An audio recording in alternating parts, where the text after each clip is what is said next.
പെണ്ണമ്മ നെയ്യട്ടം ചുട്ടു കാക്ക കൊണ്ടോയി കടലിലിട്ടു. മുക്കുവ കുട്ടികള് മുങ്ങിയെടുത്തു, തട്ടാൻ കുട്ടികള് തട്ടിയെടുത്തു. മുക്കുവ കുട്ടികള് മുങ്ങിയെടുത്തു, തട്ടാൻ വിസുദേവ് എഴുതിയ കുട്ടിക്കഥകളും ചിത്രങ്ങളും എന്ന പുസ്തകമാണ് എനിക്ക് കിട്ടിയത്. 13 കഥകൾ അടങ്ങിയ പുസ്തകമാണിത്. ചിത്രങ്ങളുള്ളതിനാൽ എല്ലാം എളുപ്പത്തിൽ വേഗം തന്നെ മനസ്സിലാക്കാം. ഒന്നാമത്തെ കഥയുടെ പേരാണ് കോഴിക്കുഞ്ഞും താറാക്കുഞ്ഞും. ഇതിലെ കഥാപാത്രങ്ങളാണ് കോഴിക്കുഞ്ഞും താറാക്കുഞ്ഞും. രണ്ടാമത്തെ കഥയാണ് 3 പൂച്ചക്കുട്ടികൾ. ഇതിലുള്ള കഥാപാത്രങ്ങൾ 3 പൂച്ചക്കുട്ടികൾ, ഒരു ചിണ്ടനെലി, ഒരു തവള, ഒരു മീൻ. അടുത്ത കഥയുടെ പേരാണ് കൂണിന്റെ അടിയിൽ. ഇതിലുള്ള കഥാപാത്രങ്ങളാണ് ഉറുമ്പ്, ചിത്രശലഭം, ചിണ്ടനെലി, കുരുവി, മുയൽ, ചെന്നായ, തവള. അടുത്ത കഥയുടെ പേരാണ് ആര് പറഞ്ഞു മ്യാവ്. ഇതിലുള്ള കഥാപാത്രങ്ങളാണ് നായ്ക്കുട്ടിയും പൂവൻ കോഴിയും ചിണ്ടനെലിയും കൂറ്റൻ നായ, തേനീച്ച, തവള, പൂച്ച. അടുത്ത കഥയുടെ പേരാണ് പല വലിപ്പത്തിലുള്ള ചക്രങ്ങൾ. ഇതിലുള്ള കഥാപാത്രങ്ങളാണ് ഈച്ച, പൂവൻ കോഴി, മുള്ളൻ പന്നി, മുയൽ. അടുത്ത കഥയുടെ പേരാണ് തോണി. ഇതിലുള്ള കഥാപാത്രങ്ങളാണ് വണ്ട്, ഉറുമ്പ്, ചിണ്ടനെലി, കോഴിക്കുഞ്ഞ്, തവള. അടുത്ത കഥയുടെ പേരാണ് സൂത്രവടി. ഇതിലുള്ള കഥാപാത്രങ്ങളാണ് മുയൽ, മുള്ളൻ പന്നി, കുരുവി, ചെന്നായ. അടുത്ത കഥയുടെ പേരാണ് ആപ്പിൾ പഴം. ഇതിലുള്ള കഥാപാത്രങ്ങളാണ് കാക്ക, മുയൽ, മുള്ളൻ പന്നി, കരടി. അടുത്ത കഥയുടെ പേരാണ് ചിണ്ടനെലിയും പെൻസിലും. ഇതിലുള്ള കഥാപാത്രങ്ങളാണ് ചിണ്ടനെലി, പെൻസിൽ.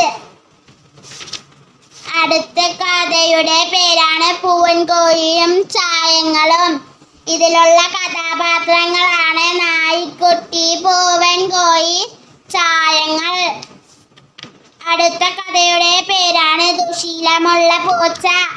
ഇതിലുള്ള കഥാപാത്രങ്ങളാണ് പൂച്ച, പെൺകുട്ടി. അടുത്ത കഥയുടെ പേരാണ് ഫാർമരം. ഇതിലുള്ള കഥാപാത്രങ്ങളാണ് കുട്ടികൾ, ബോബി എന്ന നായ്ക്കുട്ടി, മഞ്ഞു മനുഷ്യൻ, മുയലുകൾ, കുറുക്കൻ, ചെന്നായ, മുയലുകൾ, അണ്ണാരക്കണ്ണന്മാർ, കരടി, മഞ്ഞപ്പൂപ്പൻ. അടുത്ത കഥയുടെ പേരാണ് ഇതെന്തൊരു പക്ഷി. ഇതിലുള്ള കഥാപാത്രങ്ങളാണ് അരയന്നങ്ങൾ, ഞാറപ്പക്ഷി, കൊച്ചി, മയിൽ, കാക്ക, പൂവൻ കോഴി, താറാവുകൾ. ഇതിൽ നിന്ന് എനിക്ക് ഇഷ്ടപ്പെട്ട കഥയാണ് തോണി.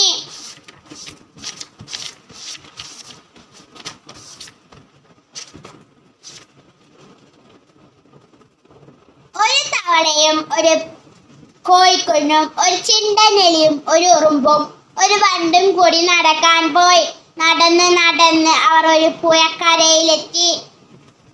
അന്നേരം തവള ചോദിച്ചു, ചങ്ങാതിമാരെ, നമുക്കൊന്ന് കുളിക്കാം എന്ന് പറഞ്ഞുകൊണ്ട് തവള വെള്ളത്തിലേക്ക് ചാടി. ഞങ്ങൾക്കാർക്കും നീന്താൻ അറിഞ്ഞുകൂടാ, മറ്റുള്ളവർ പറഞ്ഞു. ഹ ഹ ഹ. തവള ഉറക്കെ ചിരിച്ചു. നീന്താൻ അറിയില്ലത്രേ. പിന്നെ നിങ്ങൾക്കെന്തു പ്രയോജനം? മറ്റുള്ളവർക്ക് ദേഷ്യവും സങ്കടവും ഉണ്ടായി. അവർ കുറെ നേരം ആലോചിച്ചതിനു ശേഷം അവർക്കൊരു വഴി കണ്ടെത്തി. കോഴിക്കുഞ്ഞ് പോയി ഒരില കൊണ്ടുവന്നു.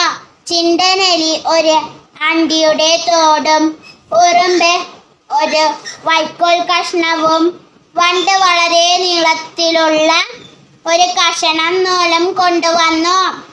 എല്ലാവരും പണിയെടുക്കാൻ തുടങ്ങി. വൈക്കോൽ കഷണം തോടിനുള്ളിൽ കൊത്തി നിർത്തി അതിനു മുകളിൽ നൂൽ കൊണ്ട് ഇല വച്ചു കെട്ടി. നെടിക്കുള്ളിൽ അവർ അയകുള്ള കൊച്ചു തോണി ഉണ്ടാക്കി. അത് തള്ളി വെള്ളത്തിലിറക്കി. എല്ലാവരും അതിൽ കയറി യാത്രയായി. തവള വെള്ളത്തിനടിയിൽ നിന്നും വീണ്ടും പൊങ്ങി ഒരിക്കൽ കൂടി പരിഹസിച്ചു ചിരിക്കാൻ ഭാവിച്ചു. പക്ഷെ അപ്പോഴേക്കും തോണി വളരെ ദൂരം പോയിരുന്നു. ഇതിൽ നിന്ന് എനിക്ക് മനസ്സിലായതാണ്, ആരെയും പരിഹസിക്കരുത്.